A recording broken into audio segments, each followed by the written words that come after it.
বর্তমান সরকার স্বাভাবিকভাবে যখন দায়িত্বভার গ্রহণ করেছে, আমরা প্রায় প্রত্যেকটি সেক্টর খুব ভঙ্গুর অবস্থায় পেয়েছি। একটি যুদ্ধবিধ্বস্ত দেশে যখন দেশের জনগণ যখন যাত্রা শুরু করে, যুদ্ধবিধ্বস্ত দেশে সরকার যখন যাত্রা শুরু করে, সেরকম একটা অবস্থার মধ্যে আমরা এই দেশটিকে পেয়েছি। স্বাভাবিকভাবেই বর্তমানে দায়িত্ব থাকার কারণে আপনাদের সাথে যেরকম সরাসরি কথা বলার সুযোগ হচ্ছে, আপনাদের বিষয়গুলো জানার সুযোগ হচ্ছে।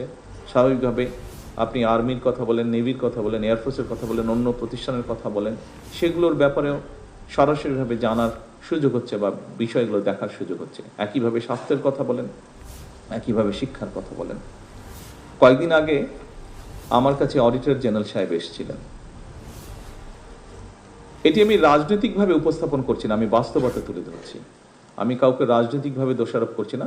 এদেশের নাগরিক আপনারা এদেশে বড় হয়েছেন, আপনাদের সন্তানরাও এদেশে বড় হচ্ছে, সেজন্যই আমি কথাগুলো তুলে ধরছি, একজন নাগরিক হিসাবে নয়। অডিটর জেনারেল সাহেব যখন আসলেন, উনি আমাকে কতগুলো ওনাদের রিপোর্টের অনেকগুলো বিষয় তুলে ধরলেন। কিছু পরে আমি দেখলাম পত্রিকাতেও এসছে, খুব সম্ভবত সেক্রেটারিয়েটে আপনাদের কারো অনেকেই ধারণা আছে, বিশেষ করে যারা ওই এলাকাতে কাজ করছেন বা আপনারা মনিটর করছেন সব কিছু দেখছেন। আপনার ধারণা আছে যে আমার অফিস থেকে সেক্রেটারি যে অফিসে আমি বসে, এখান থেকে বের হলেই সাংবাদিকরা নিচে থাকে, যেই বের হচ্ছেন তাকেই জিজ্ঞেস করেন। খুব সম্ভব সেভাবেই বোধহয় কথাটা বের হয়েছে। অডিটর জেনারেল সাহেব আমাকে অনেকগুলো বলার মধ্যে আমি খুব আশ্চর্য হয়েছি। আগে পত্রিকায় পড়েছিলাম, স্বাভাবিকভাবে পত্রিকায় অত ওভাবে না থাকলে অডিটর জেনারেল যেহেতু অডিট করেছেন, পরিষ্কারভাবে কথাগুলো ফুটে উঠেছে বা বেরিয়ে এসেছে, উনি যেহেতু ইনভেস্টিগেট করেছেন। রূপপুর সম্পর্কে উনি বলেছিলেন আমাকে যে রূপপুরে স্বাভাবিকভাবে যে প্রজেক্ট হয়েছে, সেখানে ফুল ফার্নিশড কোয়ার্টার তৈরি করা হয়েছে বিদেশি যারা আসবে তাদের জন্য। সেখানে বালিশ যখন কেনা হয়েছে, সেই বালিশের দাম ধরা হয়েছে 80,000 টাকা। আপনি একজন স্বাভাবিক মানুষ হিসেবে চিন্তা করতে পারেন কখনো কোনো বালিশের দাম পৃথিবীতে 80,000 টাকা হতে পারে? অস্বাভাবিক একটি ব্যাপার। সেখানে ফার্নিচার যেহেতু ছিল, ড্রেসিং টেবিল কেনা হয়েছে। এটি অডিটর জেনারেল সাহেবের কথা। যে ড্রেসিং টেবিল ওনার ধারণা 30-35,000 টাকার দাম, সেই ড্রেসিং টেবিলের দাম ধরা হয়েছে 4 থেকে 5 লক্ষ টাকা।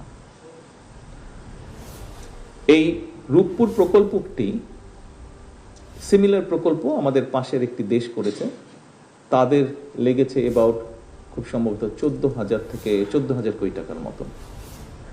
বাংলাদেশে যে রূপপুর আণবিক এই যে রূপপুরে যে প্রকল্পটি করা হয়েছে, এটির খরচ গিয়ে আলটিমেটলি খুব সম্ভবত দাঁড়িয়েছে 96,000 কোটি টাকা।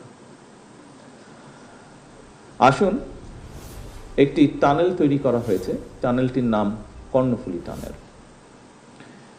এটি সম্পর্কে অনেকেরই আপনাদের পরিষ্কার ধারণা আছে। এই কর্ণফুলী টানেলটির খুব সময় আমি দেখিনি। কর্ণফুলী টানেলটি, এটা মিনিস্টার সাহেব বলতে পারেন, বোধহয় পার হয়ে গিয়ে ওপারে গেলে বোধহয় একটি জায়গায় কতগুলো খুব স্ট্যান্ডার্ড বেশ লাক্সারিয়াস সর্ট অফ অ্যাপার্টমেন্ট বা বিল্ডিং তৈরি করা হয়েছে, যার কোনো প্রয়োজন ছিল না। এখানে কয়েক শত কোটি টাকা খরচ হয়েছে।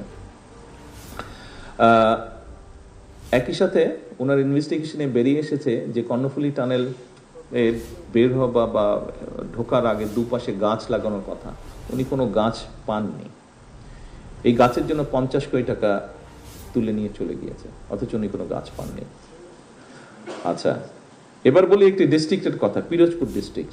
পিরোজপুর ডিস্ট্রিক্টে 3টি আসন, 3টি আসনের 3 জন সংসদ সদস্য এই সংসদ চলাকালীন সময় আমার কাছে এসেছিলেন কথা বলবেন। আমি খুব সংক্ষেপে শোনার পরে আমার মনে পড়লো যে কয়েক মাস আগে, আর 7-8 মাস আগে মনে হয় ঘটনাটি পত্রিকায় পড়েছিলাম, কিছুটা ধারণা ছিল আমার। তো আমি বললাম যে সংসদ চলছে, ব্যস্ত আপনারা সবাই, আমরা ব্যস্ত, শেষ হলে আমি আপনাদের সময় দিচ্ছি।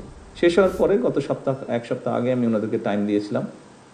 এটিও পত্রিকায় এসেছে, পরের দিন আমি নিজেও দেখলাম পত্রিকায় এসেছে। যাই হোক, পিরোজপুর জেলা, অনেকেরই হয়তো সেখানে আপনারা গিয়েছেন আপনাদের দায়িত্ব পালন করার সময় বা দায়িত্ব পালন করেছেন। এলজিআরডি মন্ত্রণালয়ের ব্যাপারে ওনারা এসেছিলেন। স্বাভাবিকভাবে এলজিআরডি যেহেতু ভিতরে রাস্তাঘাটগুলো তৈরি করে মানুষের কষ্ট হচ্ছে, গত প্রায় 1 বছর ধরে কাজ সব বন্ধ আছে, উন্নয়ন কাজ, ফলে মানুষের চলাচলে অসুবিধা হচ্ছে। সেজন্যই ওনারা এসেছিলেন যে কি করে কাজ শুরু করা যায়। আমি ওখানে সেক্রেটারি ছিলেন, মিনিস্টার ছিলেন, আমি কথা বলতে গিয়ে জানতে পারলাম যে সেখানে শুধু এলজিআরডি একটা মিনিস্ট্রি থেকে ৩৫০০ কোটি টাকা নাই হয়ে গিয়েছে, শুধু কাগজ দেখিয়ে টাকা নিয়ে চলে গেছে, কোনো কাজ হয়নি, জাস্ট উপরে কোনো রকম একটা লোক দেখাতে হবে একটা কিছু করেছে, ৩৫০০ কোটি টাকা গায়েব হয়ে গেছে নেই। এবং লিটিগেশন হওয়ার কারণে সব কাজ বন্ধ হয়ে আছে। এইটা নিয়েই সমস্যাটা, কীভাবে এই সমস্যাটাকে জটটাকে ছুটিয়ে মানুষের জন্য কাজ করা যায়, রাস্তাঘাট নির্মাণ করা যায়। একটি ডিপার্টমেন্ট থেকে ৩৫০০ কোটি টাকা, এবং কথা প্রসঙ্গে তখন আমি জানতে পারলাম আরও কয়েকটি ডিপার্টমেন্ট মিলিয়ে একটি জেলাতে ৬,০০০ কোটি টাকা নেই। এই কয়েকটি ঘটনা অডিটর জেনারেল এবং এই যে পিরোজপুরের ঘটনাটি আপনাদের সামনে আমি এই জন্য তুলে ধরলাম। এরকম আরও অনেক ঘটনা আছে, ঘটনাগুলি ঘটেছে, বাট বাস্তবতা হচ্ছে বাস্তবতাই। আমরা ছেলেও বাস্তবতাকে আমরা পাশ কাটাতে পারবো না, নিতেই হবে আমাদেরকে। এই কথাগুলো বলার কারণ হচ্ছে যে আপনারা আপনাদের কতগুলো সমস্যার কথা বলেছেন, আবাসন সমস্যার কথা বলেছেন, ট্রান্সপোর্টেশনের কথা বলেছেন, আপনারা আইটির জন্য যেটা এখানে একটি নতুন ইউনিটের কথা বলেছেন, এগুলোর জন্য অর্থ প্রয়োজন। দেখুন, আমি বা মিনিস্টার সাহেব আমরা যেই দায়িত্বে বসে আছি, আমরা কিন্তু চাই আপনাদের এই সমস্যাগুলো সমাধান করার জন্য, অন্তত অ্যাড্রেস করার জন্য আমরা চাই। স্বাভাবিকভাবে কেন আমরা চাইবো না?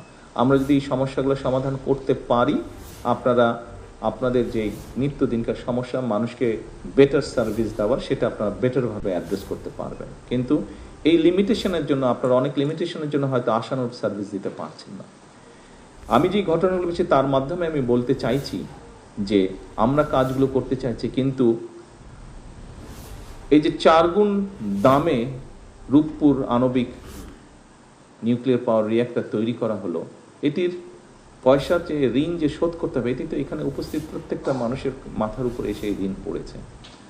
যেই যমুনা ব্রিজ পাশের দেশে, পার্শ্ববর্তী দেশে Bhupen Hazarika bridge, quite similar bridge, বরং একটু লম্বা বোধহয় ভূপেন হাজারিকা ব্রিজ, সেটিও 14 না 15,000 কোটি টাকার মধ্যে করা হয়েছে, বাট পদ্মা ব্রিজের খরচ পড়েছে 54 না 56,000 কোটি টাকা।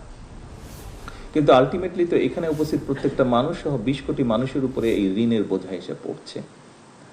আজকে যদি এই অপ্রয়োজনীয় খরচগুলো না হতো, তাহলে আপনাদের সহ আর্মির বলেন, এয়ারফোর্সের বলেন, নেভির বলেন, সহ শিক্ষা বলেন, স্বাস্থ্য বলেন, প্রত্যেকটি ক্ষেত্রে আমরা আরো বেটার কিছু করতে পারতাম, আমরা অনেক বেটার কিছু করতে পারতাম। বাট আমাদেরকে যেমন করতে হবে, আমরা অ্যাভয়েডও করতে পারবো না, এটাও বাস্তবতা।